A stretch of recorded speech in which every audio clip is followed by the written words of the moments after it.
ওম শ্রী গণেশায় নমঃ। মহাকবি তুলসীদাসের রামচরিতমানসের অযোধ্যাকাণ্ড।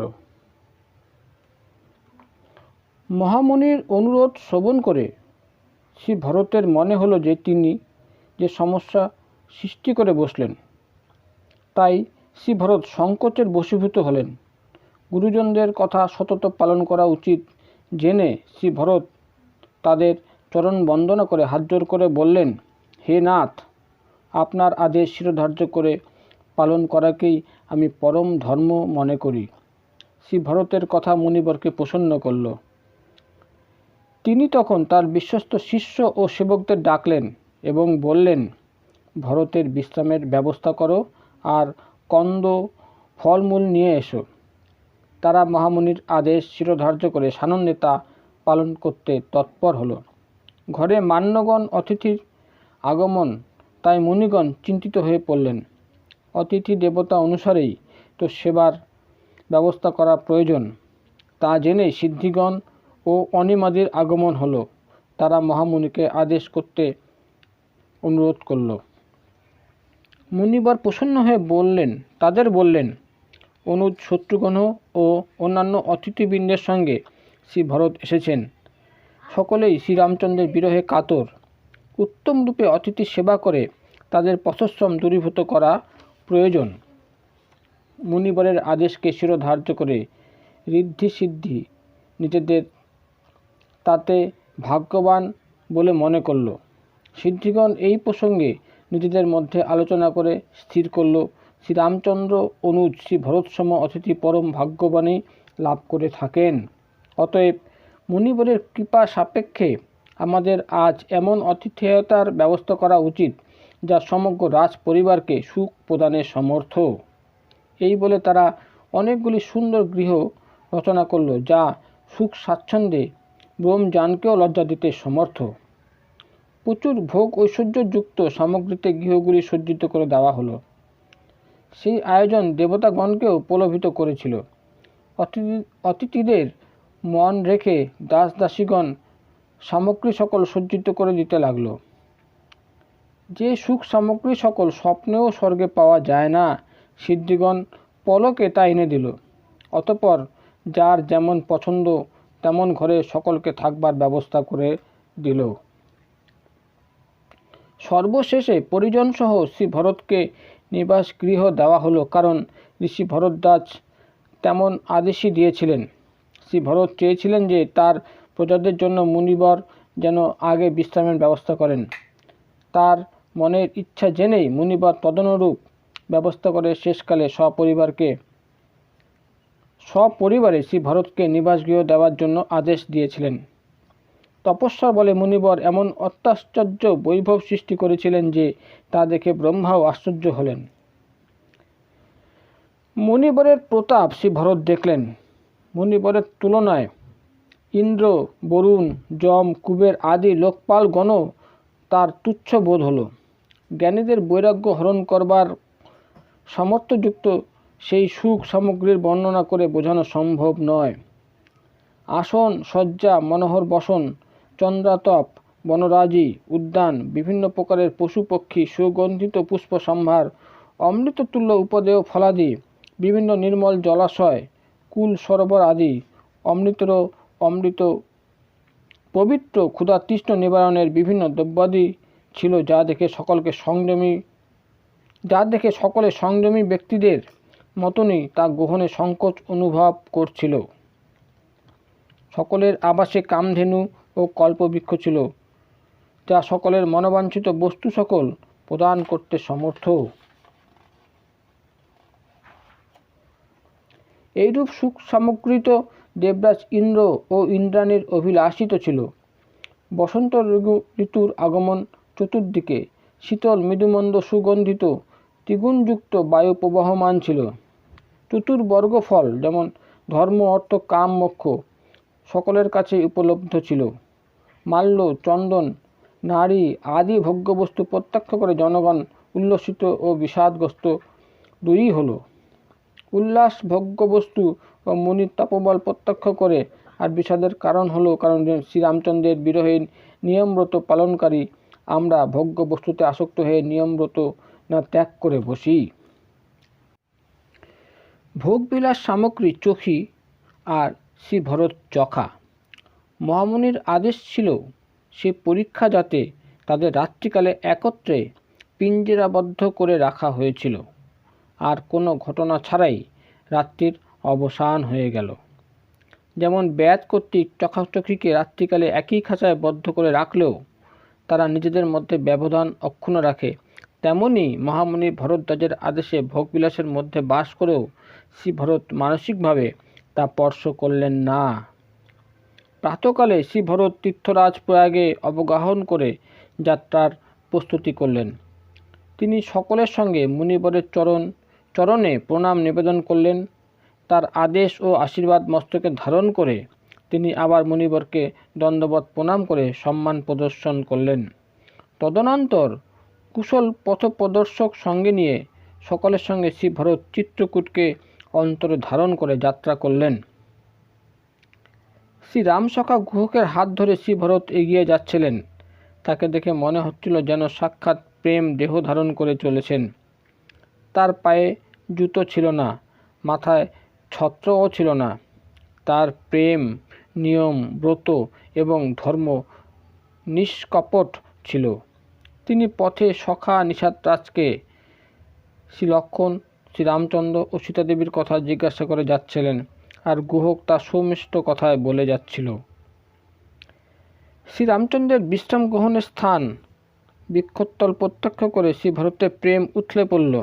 শ্রী ভরতের প্রেমানুবাণরঞ্জিত অবস্থা প্রত্যক্ষ করে দেবতাগণ পুষ্পবৃষ্টি করতে লাগলেন। ভূমি তখন কমল হয়ে গেল আর পথ মঙ্গলময় হল।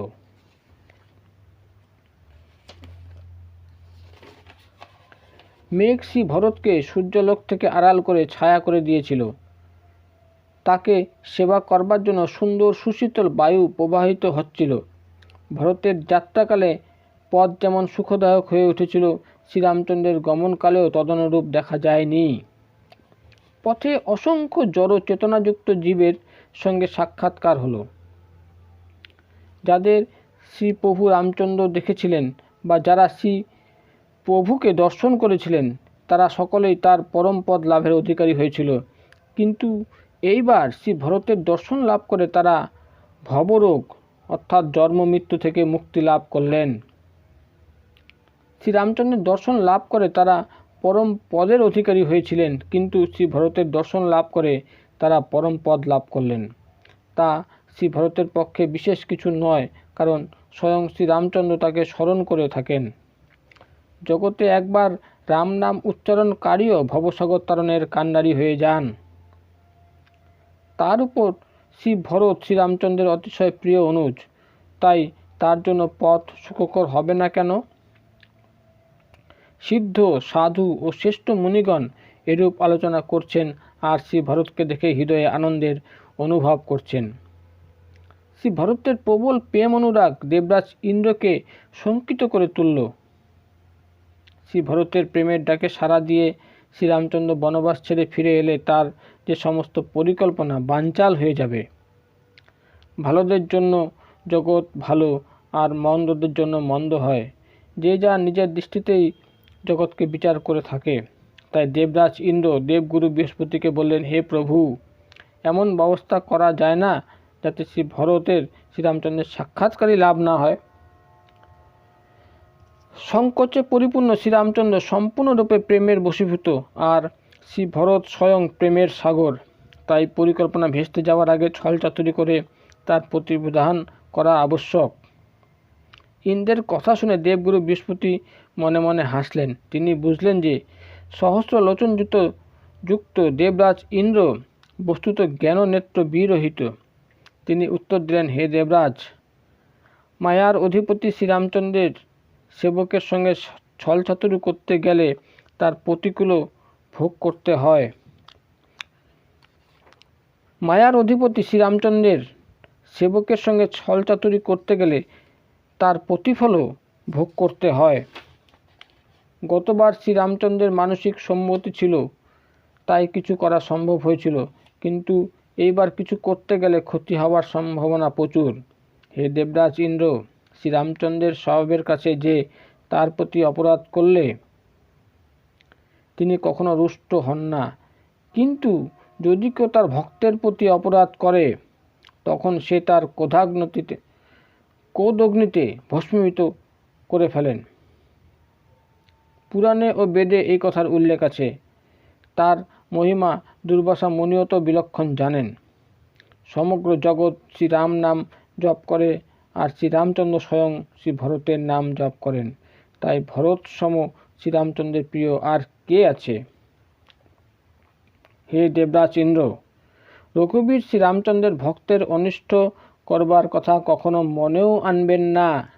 এই কার্যে ইহলোকে অপযশ ও পরলোকে দুঃখ প্রাপ্তি অনিবার্য, যা ক্রমান্বয়ে বৃদ্ধি পেতে থাকবে।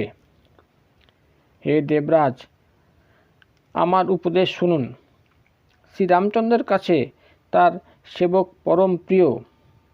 তিনি তার সেবকের সেবা করলে সুখী হন, আর তার প্রতি শত্রুতা করলে তাকে পরম শত্রু জ্ঞান করেন। তাই সমদর্শী অর্থাৎ রাগ দেশ বিরহিত তিনি সমদর্শী অর্থাৎ রাগ দেশ বিরহিত। তিনি কারো পাপ পুণ্য ও দোষ গুণ গ্রহণ করেন না। তিনি বিশ্বে কর্মকেই প্রাধান্য দেন। যার যেমন কর্ম সে তেমনই ফল ভোগ করে। তবুও তিনি ভক্ত অভক্তের অন্তরের ভাব অনুসারে সম ও বিষম ব্যবহার করে থাকেন। ভক্তকে আলিঙ্গন দান করেন আর অভক্তকে বিনাশ করে মুক্তি দান করে থাকেন। নির্গুণ নির্লিপ্ত অসীম ও সতত সমরূপ ভগবান শ্রীরামচন্দ্র প্রেমেই সগুণ রূপ পরিগ্রহ করেছেন। শ্রীরামচন্দ্র সতত তার ভক্তের ইচ্ছাকে প্রাধান্য দিয়ে থাকেন। বেদ পুরাণ ও দেবতা সকলেই আমার এই কথাকে সমর্থন করবে। তাই অন্তরের কুটিলতা ত্যাগ করে শ্রী ভরতের চরণে পরম প্রীতি ধারণ করুন। হে দেবরাজ ইন্দ্র, শ্রীরামচন্দ্রের ভক্তগণ সতত অপরের হিতাকাঙ্ক্ষায় নিত্যযুক্ত থাকেন। তারা অন্যের দুঃখে দুঃখী হন, তারা দয়ালু হন। আর শ্রী ভরত তো তার ভক্ত শিরোমণি, তাকে ভয় পাবার কিচ্ছু নেই।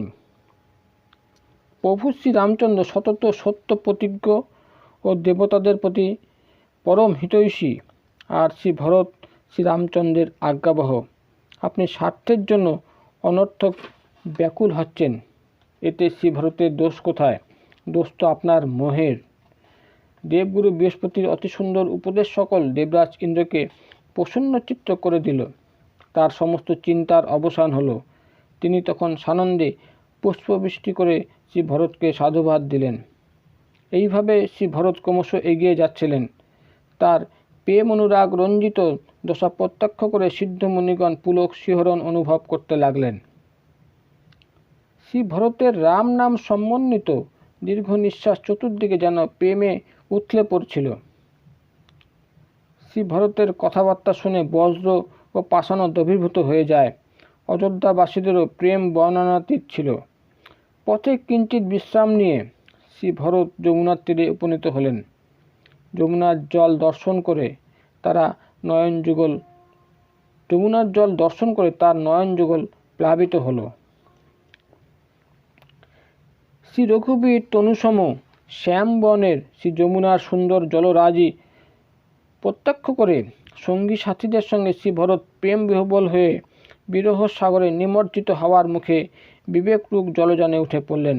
অর্থাৎ যমুনার শ্যামবাড়ি প্রত্যক্ষ করে শ্রী ভরতসহ সকলে শ্যাম শ্রী ভগবানের প্রেমে বিহ্বল হয়ে পড়লেন, আর শ্রী প্রভুকে সম্মুখে না দেখতে পেয়ে বিরহ কাতর হয়ে পড়লেন।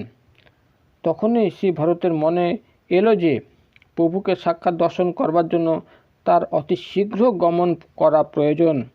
সেই বিবেক জাগরণ তাকে আবার উৎসাহিত করে তুলল। সেই দিন তাদের বিশ্রামস্থল শ্রী যমুনার তীরে হলো। প্রয়োজন অনুসারে সকলের ক্ষুধা তৃষ্ণা নিবারণের উত্তম ব্যবস্থাদি হয়ে গেল। নিষাদরাজ গুহকের সংকেতে রাত্রিকালেই অন্যান্য ঘাট থেকেও পারাপারের জন্য প্রচুর সংখ্যক নৌকার ব্যবস্থা হয়ে গেল। আয়োজন বর্ণনাতীত সুন্দরভাবে করা হয়েছিল।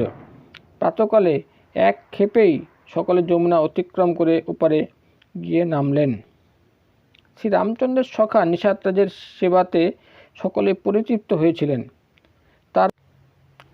তারপর অবগাহনান্তে শ্রী যমুনাকে প্রণাম নিবেদন করে নিষাদরাজকে সঙ্গে নিয়ে ভাতৃযুগল যাত্রা আরম্ভ করলেন। উত্তম বাহনে মুনিবর বশিষ্ঠদেব যাচ্ছিলেন, অন্যান্য সকলেই তার অনুগমন করছিল।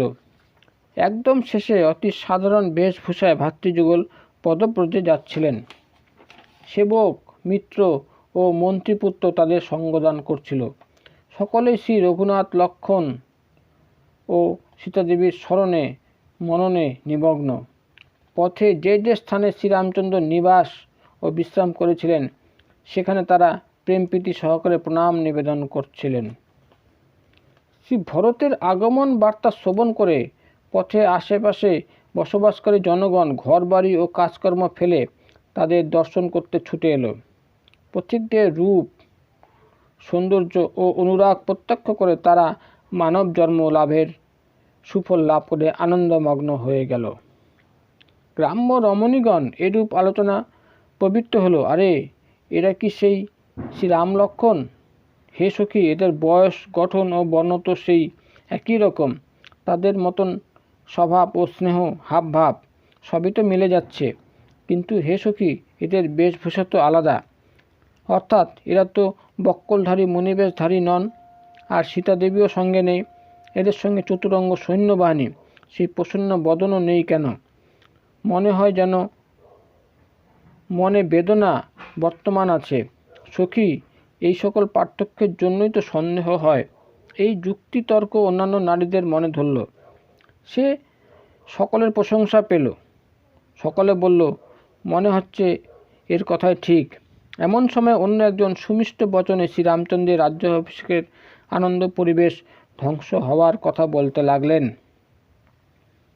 তখন শ্রী ভরতকে চিনতে পেরে সেই সৌভাগ্যবতী রমণী শ্রী ভরতের সদাচার, স্নেহ ও স্বভাবের প্রশংসায় পঞ্চমুখ হল।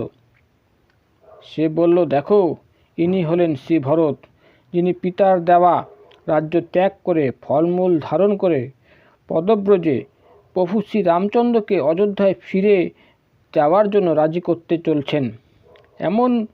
এর মতো ব্যক্তি তো আর দেখি না। শ্রী ভরতের ভাতৃপ্রীতি, ভক্তি ও স্বভাব জানলে ও কীর্তন করলে দুঃখ ও দোষ হরণ হয়ে থাকে।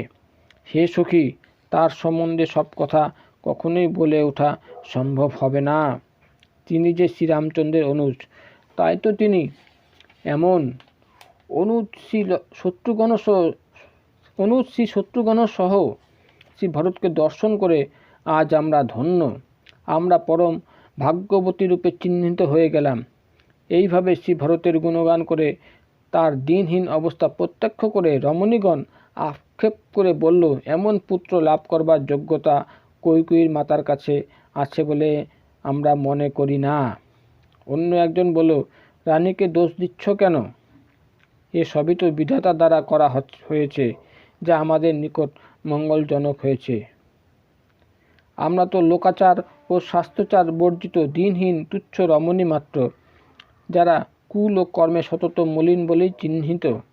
আমাদের বাসও আমরা জঙ্গলাকীর্ণ অজপাড়াগায়ে। আমরা তো রমণীদের মধ্যেও অধম শ্রেণীর। আর কোথায় এমন মহান পুণ্যশ্লোক মহাপুরুষদের দর্শন লাভ করা? গ্রামে গ্রামে এমন আনন্দ উচ্ছ্বাসযুক্ত আলোচনা হতে লাগলো, মরুস্থল যেন কল্পবৃক্ষ লাভ করেছে। শ্রী ভরতের দর্শন লাভ করে যাত্রাপথের পার্শ্ববর্তী জনগণের সৌভাগ্যের সূচনা হয়ে গেল, যেন দৈববশত অনায়াসে সিংহলবাসীদের তীর্থরাজ প্রয়াগ দর্শন হলো। এইভাবে গুণধাম শ্রী ভরত শ্রীরামচন্দ্রের যশোগাথা স্মরণ মনন ও শ্রবণ করে পথে এগিয়ে যাচ্ছিলেন। পথমধ্যে তীর্থে অবগাহন আর মুনিদের আশ্রম ও দেব মন্দিরে তিনি প্রণাম করতে করতে যাচ্ছিলেন। সর্বত্র মনে একটাই প্রার্থনা ছিল, যেন শ্রী সীতারামের পাদপদ্মে তার প্রেম সতত অবিচল থাকে। পথে শ্রী ভরত বহু ব্যক্তির সঙ্গে মিলিত হচ্ছিলেন। তাদের মধ্যে কোল, ভিল সম্প্রদায়যুক্ত অরণ্যবাসীগণও ছিল, আর বানপ্রস্থ, ব্রহ্মচর্য, সন্ন্যাস ও উদাসীন শ্রেণীর সাধকগণও ছিলেন। শ্রী ভরত প্রণাম করে সকলকে একটা প্রশ্ন করছিলেন, শ্রী লক্ষ্মণ, শ্রীরামচন্দ্র ও সীতাদেবীর বর্তমান অবস্থান কোথায়? তারা শ্রীপ্রভুর সংবাদ যতটুকু জানতেন বলছিলেন, আর শ্রী ভরতকে দর্শন করে মানবজন্ম সার্থক করছিলেন। কেউ যখন বলছিলেন যে তিনি তাদের সকুশলে থাকতে দেখেছেন, তখন সেই ব্যক্তি শ্রী ভরতের শ্রীরামচন্দ্র ও শ্রী লক্ষ্মণ সমপ্রিয় হয়ে যাচ্ছিলেন। এইভাবে সুমধুর বচনে প্রশ্ন করে শ্রী ভরত রামচন্দ্রের বনবাসের সংবাদ সংগ্রহ করছিলেন। সেই স্থানে রাত্রি যাপন করে প্রত্যুষেই শ্রী ভরত সকলকে নিয়ে শ্রী রঘুনাথকে স্মরণ করে যাত্রা আরম্ভ করলেন। সকলেরই তখন শ্রী ভরতসম শ্রীরামচন্দ্র দর্শন লাভের সুতীব্র লালসা ছিল। সকলের নেত্রে ও বাহুতে মঙ্গলসূচক শুভ সংকেত স্পন্দন অনুভূতি পেতে থাকলেন। পুরুষদের দক্ষিণ ভাগে আর নারীদের বাম ভাগে স্পন্দন হচ্ছিল। সকলের সঙ্গে শ্রী ভরত অতিশয় উৎসাহিত হয়ে পড়লেন। তাহলে শ্রীরামচন্দ্রের সঙ্গে সাক্ষাৎকার লাভ হবে আর দুঃখের জ্বালা মিটবে। যার এমন অভিরুচি সে তেমনই কামনা করল। যার যেমন অভিরুচি সে তেমনই কামনা করল। তখন সকলেই স্নেহ, সুধা ও প্রাণে মত্ত, অঙ্গ শিথিল হয়ে পড়েছিল, পা টলমল করছিল, আর প্রেমে উন্মত্ত কথা সকল উচ্চারিত হচ্ছিল। হঠাৎ শ্রীরামছকা নিষাদরাজ স্বাভাবিক সুন্দর পর্বতরাজি চিত্রকূটকে নির্দেশ করে বললেন, পয়স্বিনী নদীর তীরে ওই হলো চিত্রকূট, যেখানে সীতাদেবী সহ ভাতৃযুগল নিবাস করছেন। চিত্রকূট পর্বত দর্শন করে সকলে জাহ্নবী বল্লভ শ্রীরামচন্দ্রের জয় বলে দণ্ডবত প্রণাম নিবেদন করল। তাদের প্রেমময় অবস্থা প্রত্যক্ষ করে মনে হচ্ছিল শ্রী রঘুনাথ অযোধ্যায় প্রত্যাগমন করতে রাজি হয়ে গিয়েছেন। শ্রী ভরত তখন প্রেমানন্দে অভিভূত। তার অবস্থা বর্ণনা করা শেষনাগের অনন্ত মুখেও সম্ভব হবে না। অহংকার ও মমতায় নিমজ্জিত ব্যক্তি যেমন ব্রহ্মানন্দের অনুভূতি লাভ করতে সক্ষম হন না, তেমনি কবির পক্ষে শ্রী ভরতের প্রেমানন্দের অবস্থার বর্ণনা করা সম্ভব নয়।